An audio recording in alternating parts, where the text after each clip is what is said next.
Son las 7 de la mañana y es jueves. En unos minutos, desde esta plaza de la ciudad de Cuernavaca, a 80 kilómetros de la capital de México, comenzará una marcha.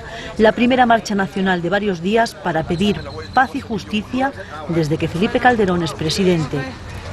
Vamos a la Ciudad de México a exigirles que o vuelven a mirar bien este país o se lo va a llevar la chingada. Él es Javier Sicilia, periodista y poeta mexicano. El 27 de marzo asesinaron cerca de Cuernavaca a su hijo de 24 años junto con otros 6 amigos. 2 meses después han detenido a los presuntos culpables, entre ellos al que supuestamente dio la orden de matar, Julio de Jesús Radilla, alias El Negro, jefe en el estado de Morelos del Cártel del Pacífico Sur. Desde la muerte de su hijo, la vida de Javier Sicilia cambió. Dejó de escribir y comenzó una lucha pacífica para pedir justicia por los miles de muertos que el crimen organizado y el combate contra él están dejando en México.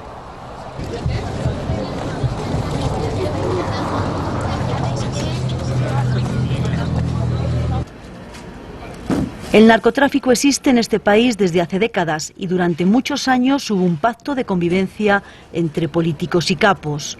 El 1 de diciembre de 2006, Felipe Calderón toma posesión como presidente de México y una de sus primeras medidas es sacar el ejército a la calle para combatirlo. Desde entonces, en esa lucha, que algunos ya la comparan con una guerra civil, han muerto entre 35 y 40.000 personas y no han pasado 5 años. Al narco le importa un pepino la política y la ética y cualquier cosa que se le asemeje, pero en el reto que le pone al gobierno ya le ha quitado zonas de control, geográficamente ya domina ciertas zonas. Bueno, eso se parece mucho a una guerra civil, no envuelve a la totalidad del país, etcétera. Pero así empezaron muchas. La situación que vive México, dicen, es crítica, pero todavía se pueden encontrar soluciones. Y para ello los promotores de esta marcha han redactado un pacto nacional en el que piden combatir la corrupción, la impunidad y el blanqueo de dinero. Los partidos tienen que hacer un pacto. No, yo no entiendo cómo quieren ir a las elecciones en las circunstancias en las que está el país, cuando no pueden nadie de las instituciones cuidar a sus hijos y a los hijos de la nación, ¿no? Entonces, ¿qué quieren cuando están en sus disputas mafiosas? Quieren ganar para seguir administrando el dolor y la desgracia del país. Su rostro y su voz se han convertido en el rostro y en la voz de miles de mexicanos.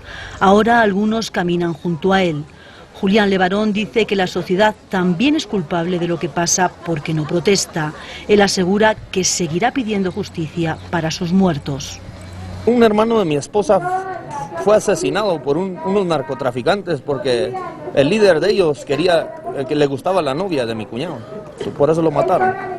Y a mi tío Raúl Rascón, por denunciar a unos delincuentes que robaban autos, lo desaparecieron. Mi hermano fue secuestrado de 16 años. Empezamos un movimiento antisecuestros en Chihuahua y mi hermano Benjamín fue asesinado. Junto con su cuñado, dejaron a 10 huérfanos. Por ninguna de esas muertes hay culpables en la cárcel. La misma historia se repite con Olga Lidia Reyes Salazar. Tuvo que huir de Ciudad Juárez después de que el crimen organizado asesinara en los últimos 3 años a 6 personas de su familia, todas activistas de derechos humanos. En el 2008 matan a mi sobrino Julio César Reyes, hijo de mi hermana Josefina Reyes, que la matan en enero del 2010. En el 2010, en agosto, matan a mi hermano Rubén Reyes y en febrero 11 del año 2011 matan a mi hermana María Magdalena Reyes Salazar y a mi hermano Elías Reyes Salazar y a su esposa. Casi a la misma hora, pero un día antes, a menos de 2 kilómetros de donde comienza la marcha, encontramos este coche. Las balas son de R-15 y AK-47, las clásicas armas automáticas que utiliza el narco.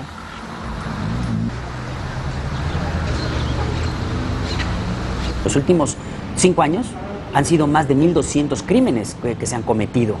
Y no solamente todos son atribuibles a la pelea entre bandas, como lo presenta el gobierno, sino también a la acción de los militares, del ejército o de la policía. Es uno de los reproches que con más insistencia se hacen al gobierno de Felipe Calderón, su falta de capacidad para garantizar la seguridad de los mexicanos. El gobierno se equivocó porque utilizó lo que nosotros llamamos la teoría darwinista de la delincuencia organizada. ¿Qué es la teoría darwinista de la delincuencia organizada? Que dijo hay que dejarlos que se maten entre ellos, que luego va a ganar uno y ya ahí se va a aplacar a los demás. ¿Por qué eso falló? Por un asunto muy simple, porque no consideró el problema de recambio que los propios jóvenes que ni estudian ni trabajan significan uniéndose a la delincuencia organizada. Hace 10 años, Cuernavaca contaba con 1.700 policías municipales. Hoy solo hay 420 y algunos todavía están pasando los exámenes de control de confianza, pruebas que se hacen desde hace unos años en todo el país para asegurar que están capacitados para su trabajo y que no son vulnerables al narco. Aquí hay una frase muy dura, o plata o plomo, ¿no? Y muchos por miedo, otros por desconocimiento, otros verdaderamente porque no tienen la vocación de servicio, entran en ese tipo de circunstancias. Ellos, según su jefe, son de los mejores pagados del país. Cobran 10.000 pesos al mes, al cambio unos 600 euros. Pero el gobierno federal asegura que ni antes ni ahora las distintas policías pueden, todavía solas, combatir al crimen organizado. Una parte de sus debilidades y carencias hay que buscarlas en los más de 70 años seguidos que el PRI, el Partido Revolucionario Institucional, estuvo gobernando el país. La policía mexicana durante mucho tiempo sirvió políticamente al régimen de una manera perfecta. Era una policía que actuaba sin ningún apego a las reglas escritas, si el régimen se lo pedía. Pero las propias autoridades mexicanas nunca le pidieron cuentas a esa policía cuando se dedicaba a otras cosas, en detrimento de la población civil. Esta pista de aterrizaje pertenece a un aeródromo privado y tiene más de 35 años. Se supone que por ella han podido entrar toneladas de droga al centro y norte del país y con destino a Estados Unidos. Está en un lugar estratégico y muy cerca de aquí dicen que tenían un rancho los hermanos Beltrán Leiva, famosos narcotraficantes mexicanos.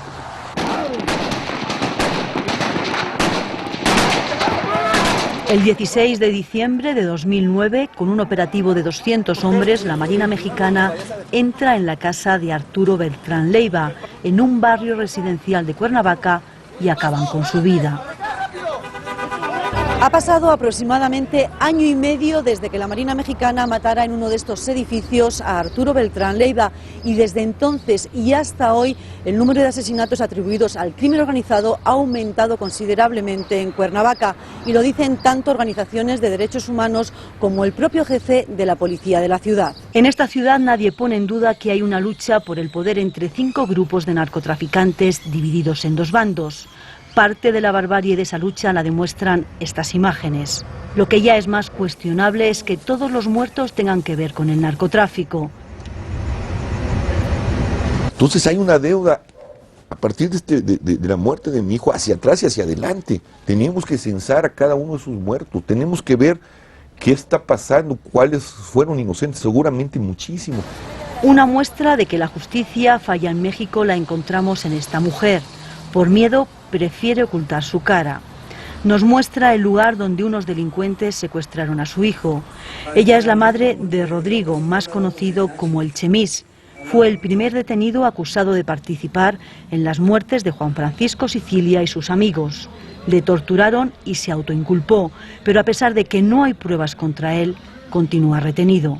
Dice que cuando estaba con los militares ellos le decían que él era culpable, que él tenía que decir la verdad, que para saber que si él era culpable, él les decía que no, pero ellos querían que él dijera que sí, que era culpable.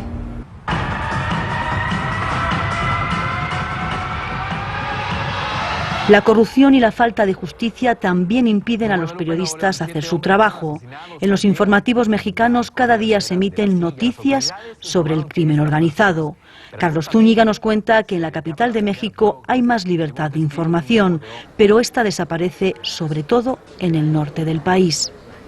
Y hay, sí, medios de comunicación que han sido infiltrados por los cárteles y que tienen los periodistas para escribir ahí lo que ellos digan. Vaya, se han convertido en los jefes de información de muchos medios de comunicación en estas zonas.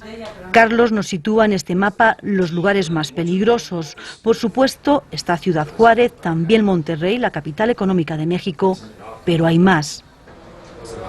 Es Martín Omar Estrada, alias El Kilo, uno de los presuntos jefes de los Zetas en Tamaulipas, donde se han encontrado en las últimas semanas casi 200 cadáveres en fosas comunes. Él es uno de los 74 detenidos, pero también hay 16 policías. El fenómeno de las narcofosas no es nuevo, pero este año se ha recrudecido. Muchos de los muertos fueron secuestrados cuando viajaban en autobuses. El por qué los mataron no se sabe. En Durango, otro estado mexicano, la historia se repite. Más narcofosas, estas con más de 200 cuerpos. Ponerles nombres va a ser muy difícil. Todos ellos forman parte de los más de 4.500 asesinatos que ya han contabilizado este año algunos medios de comunicación.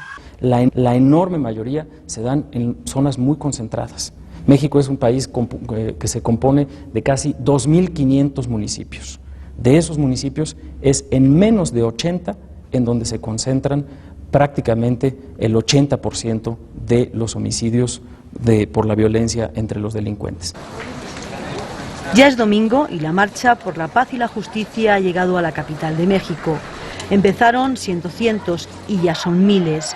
Aquí también hay muchas personas que quieren saber dónde están sus desaparecidos. No hay cifras oficiales, pero distintas organizaciones de derechos humanos aseguran que desde 2006 puede haber más de 3.000. Uno de ellos, el hijo de José Antonio Robledo. A su hijo lo secuestraron hace algo más de 2 años. Intentaron denunciar y les aconsejaron que no lo hicieran. Los jueces y 2 personas que se presentaron como miembros de los Zetas, quizá el grupo criminal más violento de México. Que ellos nos iban a ayudar a encontrar a mi hijo siempre y cuando nosotros no acudiéramos a ninguna autoridad, ni municipal, ni estatal, ni federal. Esa era la condición para ellos ayudarnos a encontrar a nuestro hijo. Consiguieron que el gobierno ofrezca 5 millones de pesos, 300.000 euros, a quienes den alguna información sobre él, pero todavía no hay resultados. ¿Por qué? Pues porque cada vez que se presiona, efectivamente, pues alguien tiene la capacidad de bloquear la investigación. ¿Y por qué? Pues porque con ese dinero se están financiando las campañas políticas. Acaban de entrar al Zócalo, está a punto de acabar la marcha y aunque no muy fuerte, se escucha esta frase. El apoyo de la sociedad lo tienen. El gobierno también se ha ofrecido a dialogar, pero dejando muy claro que el ejército seguirá en la calle. Y este es el mensaje que lanza Javier Sicilia a los partidos políticos. En todos ellos hay vínculos con el crimen y sus mafias a lo largo y ancho de la nación. Sin una limpieza honorable de sus filas y un compromiso total de la ética política, los ciudadanos tendremos que preguntarnos en las próximas elecciones por qué cártel y por qué poder fáctico tendremos que votar. Hasta dónde llegará este movimiento no se sabe, pero por el momento sigue en pie.